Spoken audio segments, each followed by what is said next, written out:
Kusudi la Mungu sio kuichoma dunia. Kusudi la Mungu sio kuwapeleka watu mbinguni. That is not the purpose. Mpango wa kwanza wa Mungu, ufalme wa Mungu utokee duniani. Ndio maana kuna wakati Yesu alisema, na amri kubwa kuliko zote ni hii, pende Mungu alafu mpende na jirani. Hata ukiona Timotheo alisema upendo wa wengi utapoa. Kwa hiyo sababu ya vita, unaona migongano yote ni nini?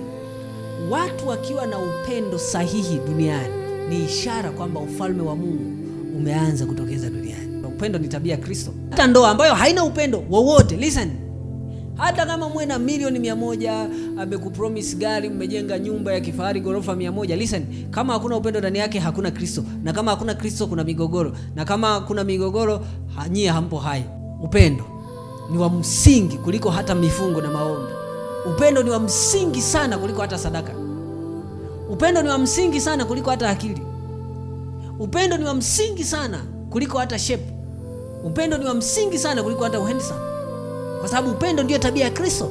Kwa lugha nyingine naweza nikasema mtu yoyote mwenye upendo ana Kristo ndani yake.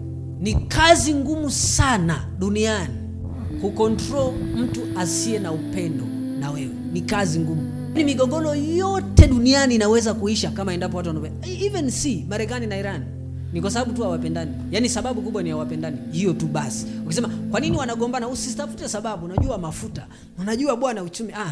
Imagine rais wa Marekani, mtoto wake Donald Trump angekuwa rais wa Iran. Imagine Trump angeweza kwenda Iran akapiga akashambulia kama alivyoshambulia? Issue sio mafuta, issue ni upendo. Hakuna upendo.